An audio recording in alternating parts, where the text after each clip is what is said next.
Olá, começa agora mais uma edição do Jornal Panorama, que traz as notícias da Assembleia Legislativa. Veja os nossos destaques de hoje.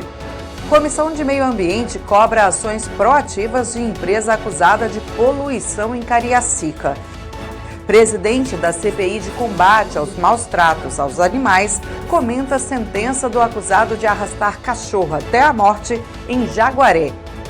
A audiência pública debate retrocessos na educação popular.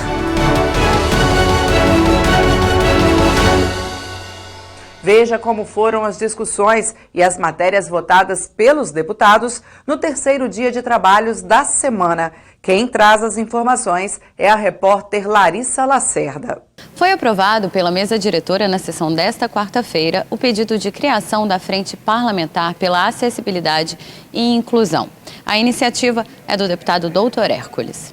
A luta é para capacitar as associações que não têm como acesso, não têm como acessar ao poder público para requerer seus direitos, requerer seus benefícios, requerer suas verbas. Então nós temos aqui esse setor que está no meu gabinete por enquanto, e o Carlos Ajuc, do Conselho Estadual de Pessoa com Deficiência, está nos orientando, nos ajudando a fazer nesse momento um trabalho muito importante. Nós precisamos de acessibilidade. Então você vai a algumas repartições públicas mesmo, não tem acessibilidade.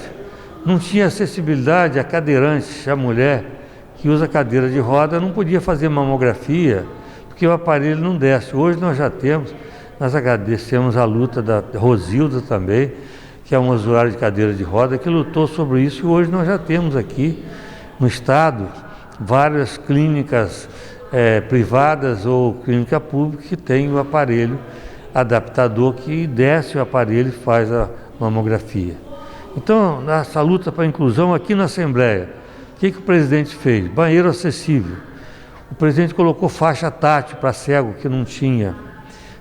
O presidente agora colocou, a partir de fevereiro desse ano, também contratou 2 moças para fazer as nossas transmissões em sinais de Libra, que não tinha também. O surdo, o deficiente auditivo, não sabia o que eu estava falando, hoje sabe. Essa nossa luta é pela inclusão. E a Semana do Meio Ambiente, que vai até 5 de junho, quando é celebrado o Dia Mundial do Meio Ambiente, foi lembrada durante a fase dos pronunciamentos. Deputados alertaram sobre a importância da preservação dos recursos naturais. Nas últimas décadas, o Brasil evoluiu muito em termos de legislação ambiental, com criação de órgãos, enfim. Só que pouco disso funciona de fato. E nesse momento, tanto mais grave é. Por quê? Nós temos, pela primeira vez na história, nós temos um ministro do meio ambiente que é contra o meio ambiente. Que tudo que ele faz é contrário à preservação do meio ambiente. Então, altamente favorável à flexibilização de licenciamento e de outras legislações, inclusive agora envolvido até mesmo, sendo investigado por envolvimento em tráfico ilegal de madeira e por aí vai. Então, assim, é muito preocupante esse momento. E todos os grandes ecossistemas brasileiros, da Amazônia, passando pelo Cerrado, Caatinga, Pantanal, todos continuam em processo de degradação, em processo de destruição, além de outros biomas importantes, como manguezais e restingas, que também continuam no processo de desmatamento. E frisei ali a questão do Espírito Santo, principalmente em relação à Mata Atlântica.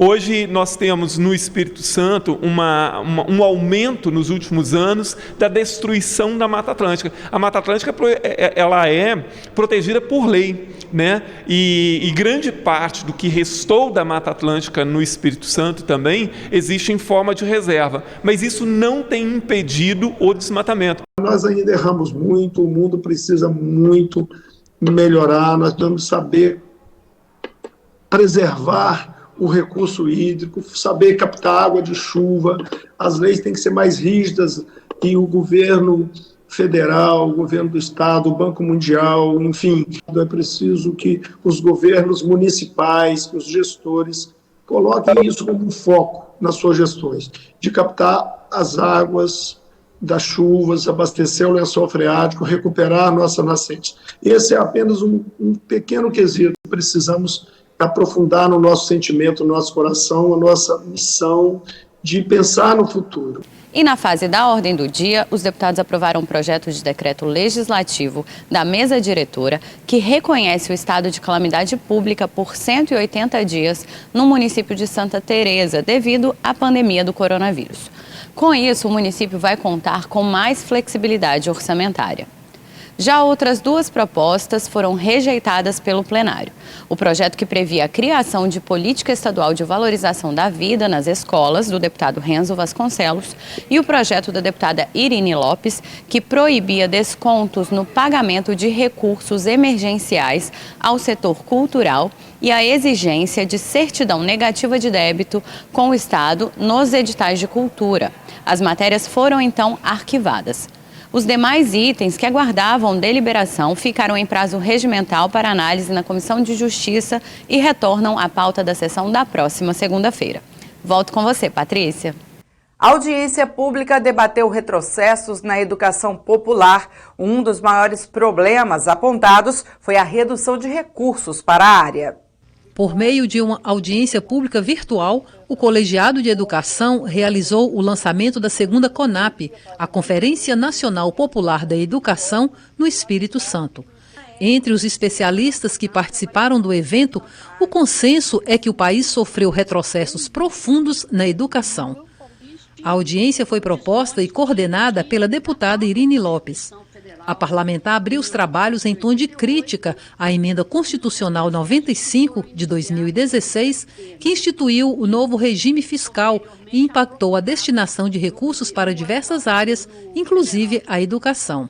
De maneira geral, as políticas públicas têm sido atacadas, têm sido desmontadas, têm sido deslegitimadas por este governo, e especialmente aquelas que envolvem os direitos humanos, dentre os quais eu destaco o direito humano à educação pública de qualidade. A situação da Universidade Federal do Espírito Santo, atingida pela redução de recursos, foi abordada pelo coordenador do Fórum Nacional Popular de Educação no Espírito Santo, Eduardo Moscon. Sofremos vários ataques. O maior desses ataques é o orçamentário. A diminuição do orçamento deste ano para a UFES não tem precedentes nos últimos 30 anos. Nós tivemos uma diminuição extremamente elevada do nosso financiamento, que vai acabar afetando o funcionamento até o fim do ano, mesmo com essas mudanças e com a pressão que foi feita nacionalmente. Membro do Fórum Nacional Popular de Educação, o professor Luiz Dourado também percebe retrocessos na área e aposta no diálogo como solução. Nosso entendimento é de que possamos desenvolver nos diferentes espaços do estado do Espírito Santo uma ampla movimentação envolvendo toda a sociedade civil, a sociedade política, fazendo desses momentos das conferências livres, e das conferências livres, das conferências temáticas, das conferências municipais, regionais e conferência estadual, um momento de rica participação, de momento de grandes trocas, de discussão sobre a questão da educação, entendendo que é fundamental não perder de vista que as políticas educacionais devem ser expressão da materialização da ação do Estado, e não podem ser vitimadas ou golpeadas por políticas de governo que têm gerado tamanhos retrocessos como a que estamos vivenciando em nosso país. Nos trabalhos das comissões, as consequências da Covid nos pacientes contaminados foram tema no Colegiado de Saúde. As sequelas físicas e emocionais em pacientes que se recuperam da Covid-19 e medidas para evitar casos graves da doença foram discutidas na reunião da Comissão de Saúde. O cardiologista Renato Serpa citou estudos científicos que apontam que quase 80% dos pacientes hospitalizados por Covid-19 apresentam sequelas. Eu trago um dado publicado no JAMA, uma grande revista de medicina, publicado no ano passado, que mostra dados de ressonância magnética de coração. Reparem os senhores, quase 80% das pessoas que tiveram Covid tinham alterações cardíacas na ressonância. Então é preciso que vocês entendam que a Covid-19 é uma doença inflamatória e que esse processo inflamatório agudo pode se transformar em processo inflamatório crônico, que se perpetua, que causa danos, que podem ser revertidos ou não, mas que o processo de reabilitação tem como função básica minimizar esse dano. O médico ressaltou que a manutenção de uma rotina de exercícios físicos pode diminuir o risco de casos graves de Covid-19 e as sequelas da doença. De acordo com o cardiologista, um estudo publicado pelo Instituto Cardiovascular de um hospital de Madrid demonstrou que o sedentarismo pode aumentar a mortalidade dos pacientes em até 6 vezes, mesmo em indivíduos sem comorbidades. É uma medida de saúde pública promover exercício físico, promover estilo de vida saudável, porque eu não vou diminuir a chance dessa pessoa ter a doença, mas eu vou reduzir em até 6 vezes a chance dela ter uma forma grave e morrer dessa doença. Esse trabalho da Mayo Clinic, uma das maiores instituições médicas e de pesquisa do mundo, publicado agora, recentemente, ele mostra que, independente de ser homem ou de ser mulher, de ser idoso ou de não ser, de ser obeso ou de não ser, sempre as pessoas com melhor capacidade funcional, em outras palavras, as pessoas que fazem exercício, aqui representados nas barrinhas em amarelo, têm uma menor taxa de hospitalização comparado com as pessoas de menor capacidade funcional. O presidente do colegiado, o deputado Dr. Hércules, reforçou a importância de manter uma rotina saudável de atividade física e destacou a necessidade de seguir os cuidados recomendados para evitar o contágio do coronavírus. O mais importante de tudo é fazer exercício, não ficar doente. Tratar a doença poderá ficar alguma sequela. Muito mais importante do que tratar a doença é não ficar doente. Então, eu já tive a doença, eu já fui vacinado, mas eu continuo com a minha máscara, com álcool em gel, com afastamento e, quando puder, ficar em casa. E o colegiado de assistência social também discutiu as sequelas da pandemia. Os impactos da pandemia do Covid-19 e as ações do Conselho Estadual de Assistência Social do Estado do Espírito Santo, o SES, no enfrentamento à doença foram debatidos em reunião virtual da Comissão de Assistência Social. A presidente do Conselho explicou ao colegiado o trabalho desenvolvido pela pasta, os recursos aprovados para 2021, além da capacitação de trabalhadores para enfrentamento à Covid-19. Nós tivemos que nos reinventar na pandemia. A gente não sabia como trabalhar no começo, como é que a gente tinha medo também. Então, nesses cursos do Capacita SUAS, foi realmente para a gente treinar os nossos trabalhadores, aprenderem como melhor trabalhar nessa situação. A falta de debate em torno da segurança alimentar, a necessidade de implantação de conselhos nos municípios foram as principais reivindicações do presidente do CONSEA, Conselho Estadual de Segurança Alimentar e Nutricional do Estado do Espírito Santo, Rosenberg Caetano. Ele também criticou o uso de agrotóxicos, o fechamento dos restaurantes populares no estado e pediu a ajuda da comissão para que esses equipamentos voltem a funcionar. Em nenhum município mais do estado do Espírito Santo existe um equipamento de segurança alimentar e nutricional. Então a gente pede para que essa Casa de Leis ajude o Conselho a discutir forma de implementarmos os equipamentos de segurança alimentar. Precisamos, é claro, de orçamento. E aí, não só é papel dos municípios, quanto também do Estado. Precisamos ter cozinha comunitária. Não adianta eu dar o cartão para comprar o alimento, não adianta eu dar a cesta básica se o morador de rua não tiver um lugar para fazer o seu alimento, para comer dignamente. Aqui na Assembleia Legislativa, nós, deputados, apoiamos as ações do governo do Estado no sentido de levar um socorro às famílias capixabas. E reafirmo o nosso compromisso com aqueles que mais necessitam do poder público. O presidente da Comissão de Meio Ambiente cobrou de empresa acusada de poluição ações para diminuir os impactos ambientais. Também foi pedido aos órgãos de fiscalização uma atuação mais rigorosa. A Comissão de Meio Ambiente se reuniu de maneira virtual para apurar denúncias de poluição do ar e sonora no município de Cariacica. O colegiado ouviu a empresa denunciada, a produtora de aço CIMEC, e também representantes da Prefeitura, do IEMA, o Instituto Estadual de Meio Ambiente, especialistas e moradores da região.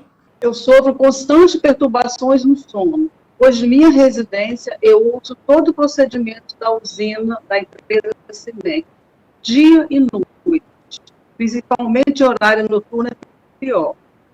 Eu ouço ligar o forno com motor de muito barulhento e começa a jogar ferro no alto forno e vem o trenzinho apitando. Nessa fase o barulho aumenta muito e se ouve engolindo tudo. Ferro batendo um no outro, a sensação que tenho é que vai chegar até minha casa.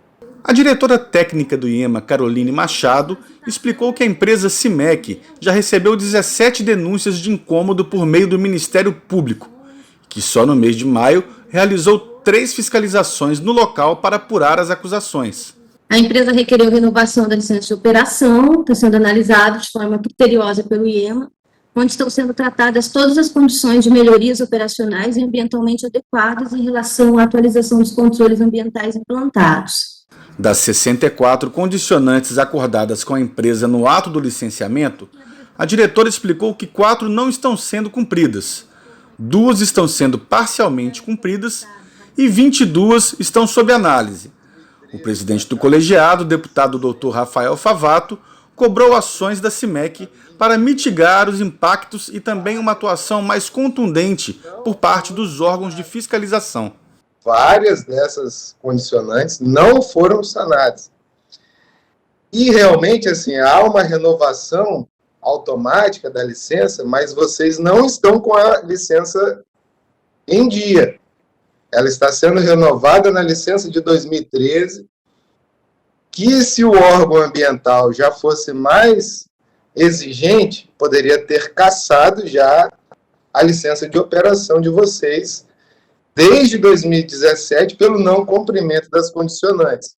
O gerente de segurança do trabalho da CIMEC, Dante Quegeli, afirma que a empresa cumpre todas as exigências ambientais. Temos hoje 64 condicionantes, onde todas elas, 100%, são acompanhadas e atendidas pelos órgãos ambientais competentes. Dentre os principais controles que nós temos em proteção ao meio ambiente, nós temos um sistema de despoeiramento, tá, com monitoramento online, tá, composto por 2.760 mangas, em filtros de manga, né, 10 câmaras de filtragem. A deputada Irine Lopes entende que antes da renovação da licença operacional da empresa, o IEMA deveria realizar uma fiscalização minuciosa. Depois de uma rigorosa vistoria e de um relatório consubstanciado, confiável, com dados precisos e checados por parte do IEMA, aplicar a mesma recomendação para a renovação de licença. Eu acho que é isso que precisamos fazer para fazer a proteção do trabalho, do emprego, da renda, da manutenção da empresa, mas do meio ambiente. Justiça condena a 3 anos de prisão acusado de arrastar cachorro até a morte em Jaguaré. A presidente da CPI, que apura maus tratos contra os animais, a deputada Janete de Sá, comentou a decisão da Justiça sobre a pena aplicada ao responsável pela morte de um cachorro. O animal foi amarrado a um carro e arrastado pelas ruas de Jaguaré, no norte do estado. O crime teve divulgação nacional e aconteceu em 12 de outubro de 2020, pouco depois de ter sido sancionada a Lei Federal 14.064, que aumentou a pena para maus tratos contra cães e gatos, com reclusão de 2 a 5 anos, além de multa e proibição de guarda. Para este caso, a Justiça foi célere e atendeu o pedido da CPI, que inclusive queria a pena máxima de 5 anos e dos protetores dos animais que se revoltaram com essa ação. A deputada também lamentou que outros crimes apurados pela CPI ainda não tenham sido julgados, como a morte de 11 animais e maus tratos a cães e gatos resgatados em um apartamento em Vila Velha no dia 8 de janeiro de 2021. Nós pedimos ao Ministério Público e à Justiça do Espírito Santo que também haja com rigor e que a Justiça ela enxergue esta questão e prenda imediatamente esta criminosa que continua solta depois desse massacre cruel contra os animais. Muito pior, inclusive, do que o caso de Jaguaré. E o Jornal Panorama de hoje vai ficando por aqui. Vem aí um feriado e você já sabe, fica esperto. Mesmo quem já foi vacinado deve continuar com a prevenção. TV Assembleia, mais perto de você, e agora no canal 3.2, aberto e digital.